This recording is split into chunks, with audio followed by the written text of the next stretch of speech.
This is Rob Walling, founder of Drip, and you're listening to the Conversion Aid Podcast. Welcome to the Conversion Aid Podcast, where we help software entrepreneurs to take their business to the next level. Each week, we interview proven industry experts who share their strategies and insights to help you create software that sells. Here's your host, Omer Khan.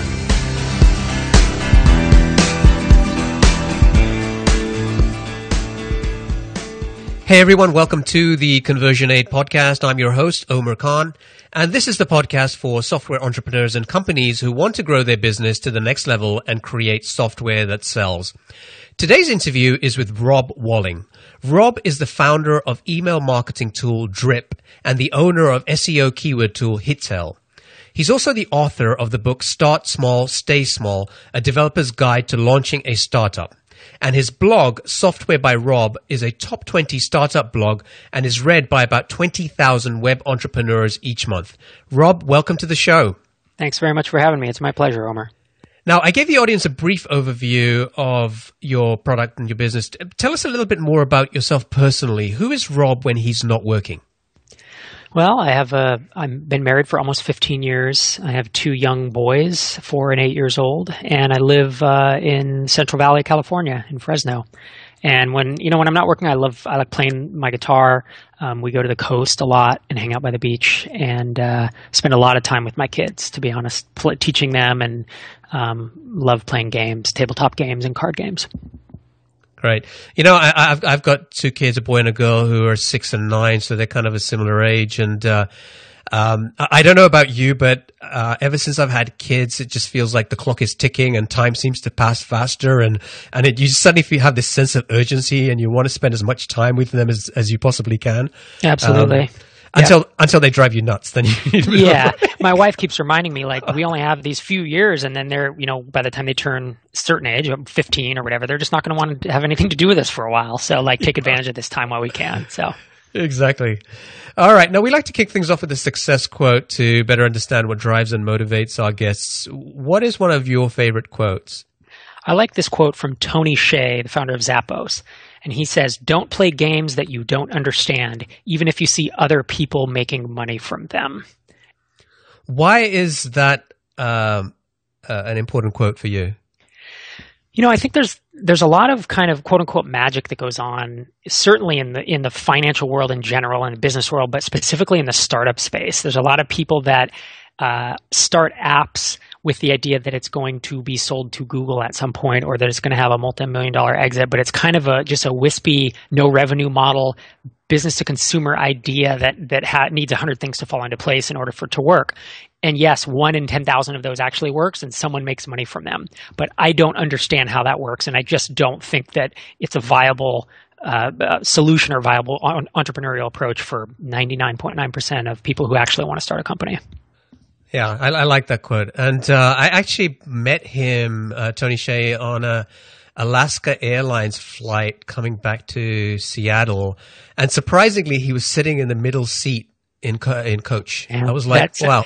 That sounds like him, though. Like, he has that down-to-earth nature, Yeah. All right.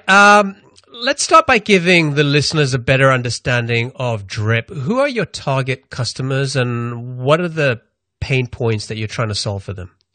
Sure. So Drip is software as a service application. It's lightweight marketing automation. So it's email marketing ratcheted up to 11. And the markets that it's resonated with the most are other software founders, entrepreneurs, SaaS companies. So there's a lot of software as a service companies using it. And then folks who are selling like training, used to call them info product marketers, but it's people selling, that have a blog and then are marketing, an ebook or some type of monthly meal plans and that kind of stuff. Seems to really work well for those bases. And then consultants are also a pretty big piece of it. And I'll stop there. So how is Drip better or different than what's already available in the market today? Sure.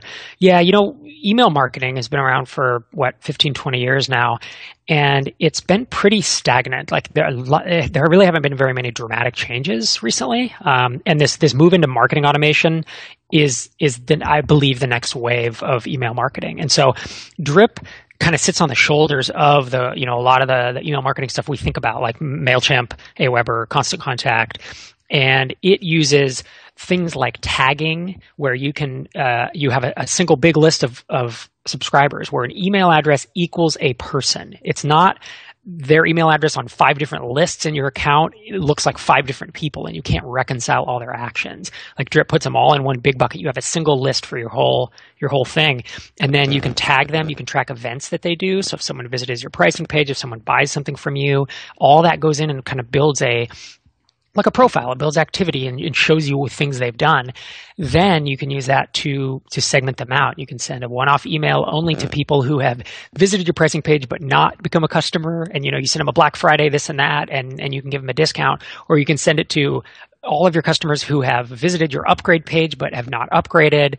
You can set that up to do one time, or you could frankly do it, every week. I want anyone in the last week who's done this to receive something. So it's adding intelligence to email marketing. It's not sending static email newsletters anymore. It's actually allowing us to have much more insight into what people are doing, and to move from this one-to-many communication to one-to-few, where you can personalize the message based on who they are and what they've done. So it sounds very similar to something like Infusionsoft, but without the big price tag. Exactly. That's right. So marketing automation is a whole segment, right? And you have HubSpot, Infusionsoft, Ontraport, Marketo, Pardot. There's several of them. They have traditionally started most of them start at about $800 a month and go up. Infusionsoft is one of the less expensive tools, and I'm pretty sure it's still $300 and up, and there's a $2,000 upfront fee to get started. So that's the gap between MailChimp and Infusionsoft is where Drip fits. It has it has all the marketing, most of the marketing automation stuff that Infusionsoft does, but it's without the price tag, and we try to make it much simpler and easier to use. I mean, I know that's overused, but we're a software shop. Like, we know how to build really good UX, and that's what Drip focuses on. Yeah, and I think that's one of some of the feedback that I've heard about something like Infusionsoft is, people sort of are behind the idea of market automation and see the value, but they also, quite often talk about having to hire a consultant to come in and help them get it set up before it really works for them the way that they want. Right. And we're trying to bridge that gap and just bring the barrier down a little bit, in price point and in terms of complexity of getting set up. And we start at $50, and we have a lot of folks using it who, are new to marketing automation, and they're just getting into it for the first time, and we're kind of helping them along. Now, you bootstrapped and launched Drip near the end of 2013. How much money did you put into launching the first version of the product?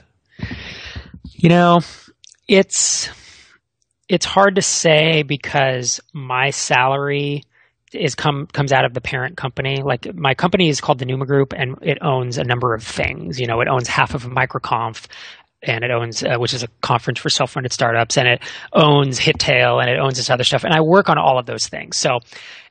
But I did spend a lot of time working on Drip, and so if you include my salary and the developer who worked full time on it and all the other marketing stuff, I would say I was in about more than $100,000, maybe $150,000. Okay.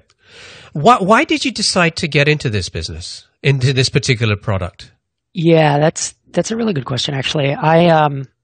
To be honest, I saw a market need, and it was not in the marketing automation space because I really wasn't that familiar with it, but I wanted to do something much simpler, and I was trying to go after a single feature SaaS app, and I just wanted to be able to easily capture emails. Like, this was before SumoMe, the little Sumo pop-up came out. It was before Opt-in Monster. Yeah. So it was actually kind of a pain to easily capture emails without going and editing every page on your site. And so I wanted to build this little pop-up toaster widget in the lower right. It's like an OLR chat window, and allow it to capture emails, and then have you super, super easy be able to get an email mini course up, just a lead nurturing mini course. And that was the original idea. So I wanted to get into that space because I knew, like, we had a need for it. I had asked 17 different founder friends of mine if they had a need, and 10 of them said, yes, I would pay for that service. And so that's the original product that launched at the end of 2013. Okay, so in your first month, you generated over $7,000 in recurring revenue. Correct. How were you able to generate that much in your first month? Well, it's because I started marketing the day we started coding. And really, code development took a good solid, it was halftime for a while, but let's say it was about 6 months before we really started getting a customer into production. And then there was a slow launch period of about 4.5 months where I was getting one new customer a week into the product, but it was not live. During that entire time, so say that's 11 months, 12 months, I was marketing. I mean, I was running Facebook ads to a landing page. I was talking about it on podcasts. I was writing about it. I mean, just everywhere I could spread the word, I was doing so. And so I had an email launch list of interested people that was about 3,500 people. And so when I launched to them, that's why the revenue spiked up so quickly. That's awesome. Yeah. I think that, personally for me, I've probably spent the last 4 or 5 years really trying to get deep in marketing, just basically trying to get some mastery there, right? I mean, it's such an important part of running any business. And I would say that I credit my background was initially as a developer. I worked most of my career as, in product management. And I got into marketing because of this guy called Rob Walling, I think. Oh, wow. I read your book years ago, and I probably paraphrase it badly, but I think it was something in there about, hey, your priority should be like 1, 2, and 3 should be marketing, and then you should be thinking about the product.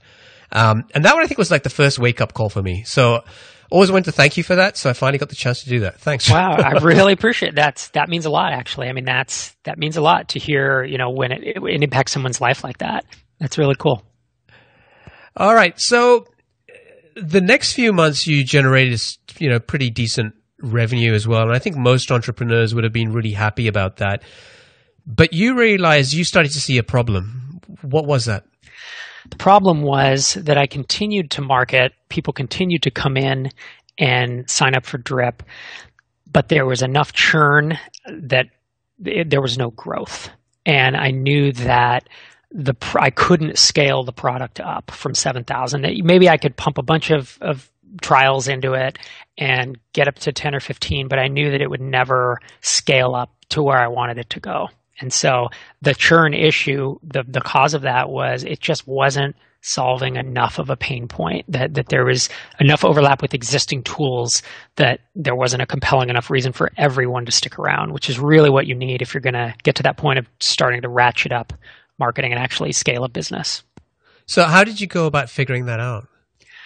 Well, you mean figuring out how to fix it? Well, I guess figuring out exactly what the problem was. You saw the churn, and Yeah. how did you figure out it was because it wasn't a painful enough problem for these guys? Yeah. There were two things that kept happening. One, we would get a lot of pre-sales emails for people asking, should I use this with MailChimp, or should I use it instead of MailChimp? Or, should I use how does this compare to Aweber? Or how are you different from Constant Contact? And so we get questions like that, and it made me realize that we weren't differentiated enough in the space, that even if I could explain all of that in a couple of paragraphs, it's too long. Like the fact that we were getting all of those questions and then I didn't have a simple answer showed me that we had a bit of an issue. The second thing is, whenever anyone cancels, we using marketing automation, we fire off an email from me and it says, hey, I have a quick question. If you could just reply even with one sentence and let me know why you decided to cancel, it would be really helpful to me as the founder to figure out how to improve the product. And and that's a really effective way to do it, by the way. I stick with that. I've abandoned the whole thing of having the text area, a required text field when they cancel, because a lot of people are mad when they're canceling or they're just in a hurry and they want to cancel. But if they get an email later, they will often reply to that. That's just kind of our nature. So I've had better results with this approach. But a lot of those responses were similar. They were kind of like, don't see the difference, don't see the value over MailChimp. And, you're charging $50 a month and I can cobble this together with some other tools, right? So it wasn't quite differentiated enough. I don't think it solved a big enough problem. So, okay, so you figured out that it's not painful enough, it's not a big enough problem. And then what did you do next? Well, I really listened to the customers because there are some knowledgeable folks that are going to be using your product when you launch it. And those knowledgeable folks tend to have some pretty decent insight into where the product should go. And so I was getting feedback both from colleagues I knew, but also from people I didn't know, but I knew they were smart and I knew that they were good marketers. And they were saying, have you thought about moving into this space? Could you come in underpriced of Infusionsoft, and build a better version of it? Could you, or even there were simple requests like, I want to move people from this one campaign to the other based on them clicking a link, right? So that's like a core tenet of marketing automation, is like they're being able to automate people and automate a movement like that. And so I saw it coming from all these different angles of like basic feature requests saying people want some simple things, and then more knowledgeable people saying, hey, think about this market. It's growing and there's really no great competitor at this price point. And so that was a big decision because, to be honest, I didn't want to go into the marketing automation space. Why not? Because of the investment in required in something like that? Yeah. I mean, it's, if you look at that space, it's a mess. I mean, it's a lot of very well-funded competitors, many of whom, Infusionsoft's raised $46 million or something. I mean, it's nuts, right? Mm. And a lot of these guys are doing big time outbound sales. They chew up all the AdWords. I mean, AdWords are $25 a click. It's that kind of market where it's really just a shark infested waters. And I also looked at it as a pretty complex thing to build. I mean, it was wound up taking about 4 or 5 full-time months of engineering to get it done. I thought it would be a little shorter than that, but I just didn't know if I wanted to go down this road, to be frank. So, looking back, do you feel that there was something that you wish you could have done differently to figure out this issue sooner? Possibly. I've traced it back, because my lead developer, Derek, and I had a call every week and we recorded all of them. And then I edited all those calls down into about a 2-hour, essentially like an audio documentary of our time. I've released that. It's at startupstoriespodcast.com if folks want to hear it, but it's an interesting journey. It's about 10 months. And it's 2 hours, so it just skips. There'd be a 5-minute conversation, and then it skips to the next one. And I put music in between them and stuff. But I've listened to that, and then I listened through all the audio. And I genuinely don't know. Maybe I'm not smart enough. I just don't know what I would have done differently to suss this out. Like, I validated the idea. People, in the end, did buy. I did get to $7,000 in revenue, which, had I been working a full-time job, I probably would have quit my job at that point. So I feel like it was a success in terms of what I know how to do, which is launching small bootstrapped apps that make a small amount of money. But it was, I guess, with every product I've ever had, there's 3 phases to it. And there's always the building, and then there's learning, and then there's scaling. And so I like to validate and then build something, and however many months that takes, that's always pretty fun. The learning part is always agonizing. That's pretty much once you get people starting to use it until you get to the point where you have reduced churn and you've really built something people want. It's commonly known as product market fit, so I can use that term here. But that learning phase is agonizing, no matter how short or long it is. And every product I've had, I don't know how to do it without having that phase. And for me, launching to 7,000 and then the next 5.5, 6 months as we did like this mini pivot into marketing automation, that was my learning period. So I did expect that it was coming. Didn't know how long it would be. It doesn't make it any easier that I expected it was coming, but it did make it possible for me to persevere through it, and not kind of give up a few months in. Did you do a talk? Was there a microconf video where you talked a little bit about the building, learning, scaling? Yes, that's right. I talked about it in the context of Hittail specifically, which is the previous SaaS app that I did the same thing where I built it. And then learning is just like learning who your market is, who does this resonate with, what positioning do you need, what headlines work, how do you retain people, all that stuff. And then once there's a certain point where it just feels right and it's like, wow, all this stuff's firing, all the metrics are in the right place. From there, that's when you really try to scale it up. And so, it's from MicroConf Vegas 2013, I think. Okay, cool. And I'll find online. it. I'll include it in the show notes. Cool. Okay, so you revenue's flatlining. You're getting this feedback for maybe a different type of product or a different type of problem. What did you do next? Well, I mean, I did a lot of soul searching and a lot of conversations with my lead developer, Derek, and we just talked about, do we want to do this? I mean, do I want to bite this off? And in the end, I realized that there was a real opportunity here, to be honest. I think I could have grown Drip without going into marketing automation, but I would have had to do something, right? I would have had to pivot into some market. And I saw that marketing automation, I did some research, it's growing very quickly. And it seemed like there was a lot. I actually went to MicroConf, and there were a lot of people that were just getting into it. It was just starting to enter my space, this self-funded startup space. People were signing up for Infusionsoft, looking at Entreport, and that kind of keyed me in of like, oh, I think this is a coming wave. This is something that I could potentially get just out ahead of. And so that's when I took the plunge and then just made the decision that like, we're going to go all in on this, and let's map out what we need to build to get a basic, 1.0, and then let's start writing code. And when was this? That was, I think it was late December of 2013. We essentially launched it to the public in late November, and it was either late December or maybe the first couple weeks of January that we really spec'd everything out and started coding it. Okay, and then so you started working on Drip 2.0, which you launched later in the summer? Yeah. We released it over time as we built different rules, but I really publicized it and went public with the whole marketing automation thing. I think it was the end of July. So that would almost be, 7 months. But it was really around May where we started pushing it to existing customers, and the uptake was noticeable.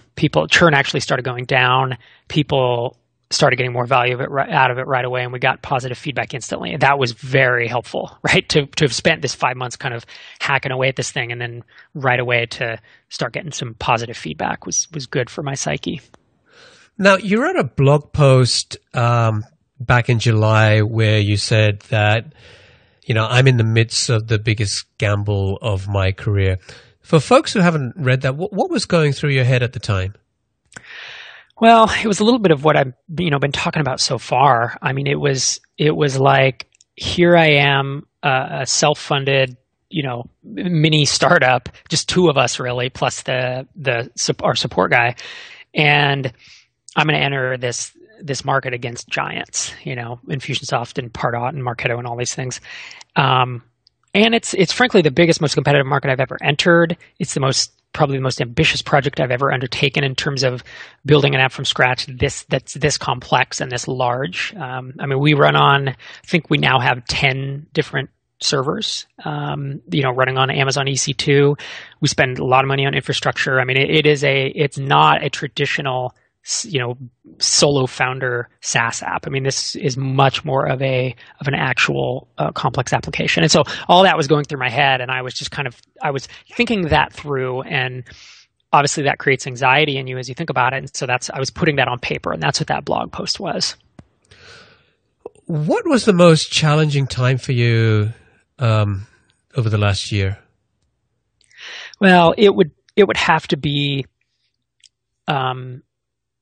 right around the December-January timeframe where we decided to make this move, because at that point I'm making a big commitment that I'm not going to know, and I'm not going to know when it pays off. It's months down the line where I'm going to see if I'm right, and I hate that kind of stuff. Like, I like to validate as much as I can early on, and I didn't know how else to proceed. So I kind of had to take a gamble, and that was tough. It was tough to wait it was about 90 days to 120 days before we started getting a feature out.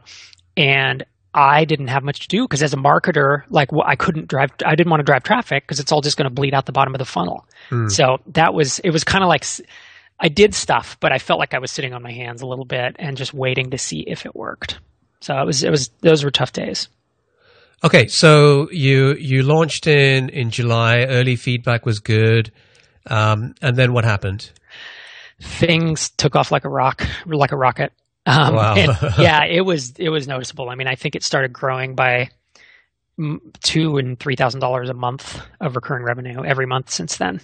It was substantial, and I put the pedal to the metal. I mean, I don't want to act like just releasing the feature was enough, releasing this marketing automation stuff. I mean, we've been working hard. My team is now, it's 5 of us full time. There's 3 full-time developers. Like we release multiple features per week, sometimes multiple per day. So we are hustling here.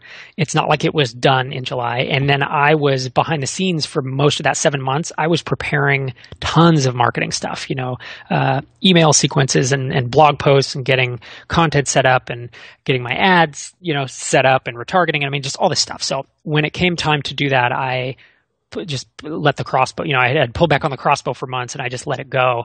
And, that it was definitely vindication. My biggest concern was that it wouldn't continue. I had this great spike end of July, August, awesome growth.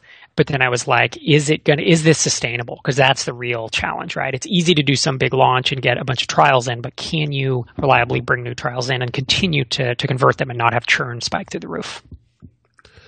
What's your monthly recurring revenue looking like right now? It should be about, it's February. I think it'll be at 26,000 by the end of the month. Wow. That's a huge improvement. It's doing really well. I'm feeling good. And is it still continuing to grow? It is, yeah. It grew by 3,000 last month, 3,000 the month before. I don't know that, I don't like to project, so I'm not going to say it's going to keep doing that because I'm pretty conservative, but I see the path of how to continue that for the foreseeable future. I will you hit a plateau eventually, right? Because your churn will just, at a certain trial level, with a certain level of churn, you just mathematically can't get past it. But that level's, 3 or 4x where I am now. So I think I'm going to keep hitting it hard with what I'm doing because it's certainly working. Is there one particular thing in your business that you're most excited about right now as you look sort of towards the rest of 2015? That's an interesting question. I'm excited that I love actively developing new things, and meaning it within the product itself. Like we just launched lead scoring a week or two ago, and it is so cool. I love that I'm using my own product. Like I'm such a marketer anyways, and I love email marketing. And so to be able to just flip the switch on a thing that we just worked on for 6 weeks and to have it show up in my account and all my emails are now being lead scored based on how much they interact with my website. And this is across, my podcast website, and the blog and my book and both Drip and Hittail. So I can see what people are doing. That is like really exciting to me. And we have more stuff like that on the way. So I think I'm excited just to be able to use it myself. And then it's truly an added bonus when it, hits the hearts of the other customers and allows us to continue growing. So thinking about this what you described to me as a semi-pivot, it paid off for you, and it looks like it's things are just moving upwards here. What advice would you give to somebody who is maybe in a similar situation and maybe is kind of at the stage where they're thinking they may need to pivot, but they haven't quite got there yet? It is a hard time. I'll admit. I really feel for folks at that point because I was just there, a year ago. I think the advice I'd have is probably since what I did worked, and I would advise to do that, and that is listen to the customers that are requesting things that you think the customer knows what they're talking about. Because there were a bunch of, by the way, I make it sound pretty clear. Like we had 100, 200 customers. There were people requesting off the wall things that had nothing to do with marketing automation. So there was a job to do there of filtering and trying to focus the request and figure out what the pattern was. And that's kind of the advice I would give is if people are already paying you, try to figure out which of these are your best market, which of them are most likely to stick around, and which of those you want to continue working with. An example is like we had some bloggers who are just, bulk. They have these huge lists and they make money with ads or whatever. And they were requesting things that were completely different than, say, a SaaS company, or an info marketer who's actually selling products, selling books and ebooks and such. And we had to make a decision: who do we want to go after, and who do we really want to cater to? And obviously, we went after the SaaS guys and the consultants and software products and such. So that, I think that's my big piece of advice. The other one is to try to, as much as you can, once you get this feedback, try to validate as much as possible before you go and spend a bunch of time building things. Yeah, that's great advice. Or just listen to what Rob tells you to do. Yeah, and I hope it helps. All right, Rob, it's now time for our lightning round. I'm going to ask you a series of questions, and I'd like you to answer them as quickly as possible. Are you ready? I am. All right. What's the best piece of business advice that you ever received? It's not to let someone else, be it the media or tech blogs or the cool kids or whatever, set the agenda for your life. To figure out why we're doing all of this, figure out why you're doing all of this, and stick to it. I love that one. What book would you recommend to our audience, and why? I actually have two recommendations. One is called Traction by Gabriel Weinberg and Justin Maris, and the other is called SaaS Marketing Essentials, and it's by Ryan Battles. I recommend both of them because they're highly, highly focused. And while I still listen to business books, high-level business books, they're fun. They don't actually help move your business forward in general. These books, if you really are growing like a SaaS app or a B2B app, these things will give you actual tactics that will move you forward. What's one attribute or characteristic in your mind of a successful entrepreneur? It's obsession. It's being obsessed with details, so making screens look amazing, making sure there aren't bugs, and it's being obsessed with pushing something forward, right? Being obsessed with the product. I think about my product when I'm doing dishes, when I'm in the shower, on my drive into work. I think that's a big piece of it. That's great advice. I interviewed Peter Coppinger the other day, who is the co-founder and CEO of Teamwork. They're an Irish-based company, and they bootstrapped this business, and they're on track to do, I think, like $15 million this year. And he kind of talked about something similar, what you were talking about, where I just said, hey, you see an opportunity, and you kind of think you can. A lot of people see opportunities that they think they could do better, but doesn't mean they can actually execute on that. And what makes you think that you could do that? And his answer was pretty much the same in terms of, I would eat, sleep, kind of this thing until I got it right, So yeah. It's a very powerful attribute to have. Yeah, and it's interesting because I don't actually work that many hours in a week, right? I work less than full time, and I have for the past 5 or 6 years, because that's a personal goal of mine and a choice I've made to be with my family. But I am still obsessed with my product, even though I'm not working 70-hour weeks. I'm all over it, and I think about it a lot. Which leads nicely into our next question, which is, what's your favorite personal productivity tool or habit?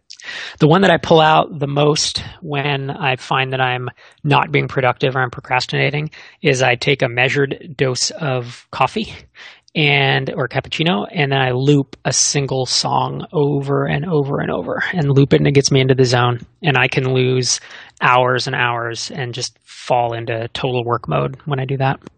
You think it's the music or the coffee? I think it's the combination of both. All right. If you had to start over tomorrow, what type of business, market, or problem would you go and tackle? This is a tough one for me. I mean, I really enjoy working with interesting people doing interesting things like that. Just excites me. And so that group that I resonate with that fits that description is really people starting things as founders, So I would want to somehow be involved with that market, kind of like I am today. So it's like educating and mentoring. I believe we are at an unprecedented time in history. Founders are the people who are changing the world. Even those of us who are doing these small, tiny, self-funded business, we're still making a difference. And those are the folks who I want to be around and associate with. What's an interesting or fun fact about you that most people don't know? Well, I mean, I've played the guitar for about 20 years, and I've been a guitarist and a lead vocalist for a couple of different bands, an acoustic rock band in Sacramento, and then a punk band down in Pasadena. A very short-lived punk band, but we did play out. Wow. I don't talk about that much. And finally, what is one of your most important passions outside of your work? It is gonna sound cheesy, but it is spending time with my kids and being able to be there for them. By not working full time, I spend a lot of time with them, and I'm just teaching them. My wife and I both teach them the life lessons, and that's something that I can't imagine I will ever regret this time of my life and this decision that I've made to not go after the big moonshot startup, but instead to focus on the folks that are at home. Great answers. Rob, I want to thank you for joining me today and sharing your experiences and insights with our audience. As I mentioned, I've been following you for many years, so it was really nice to be able to actually get some time and talk with you at length. So thank you. Now, if folks want to find out more about Drip, they can go to getdrip.com. And if they want to get in touch with you, what's the best way for them to do that? Twitter's a great place. I'm on it once a day, and I'm at Rob Walling. Awesome. Rob, thanks again. I wish you continued success. Indeed. Thank you for having me on. Cheers. All right. I hope you enjoyed that interview with Rob Walling. You can get to the show notes for this episode by going to conversionaid.com/45. where you'll find all the links and resources that we discussed today. If you'd like to get in touch with me, you can find me on Twitter at Omer Khan, OmerKhan, or you can email me at omer@conversionaid.com. If you enjoyed this episode, then I would really appreciate you taking a couple of minutes to submit a review on iTunes. Just go to conversionaid.com/iTunes. Thanks for listening. Until next time, take care. Thanks for listening to Conversion Aid, the podcast that shows you how to take your business to the next level and create software that sells. But things don't have to end here. Head over to conversionaid.com/VIP and get yourself on the free VIP list where we share special insider content and news about upcoming episodes. Thanks again, and we'll talk to you next time.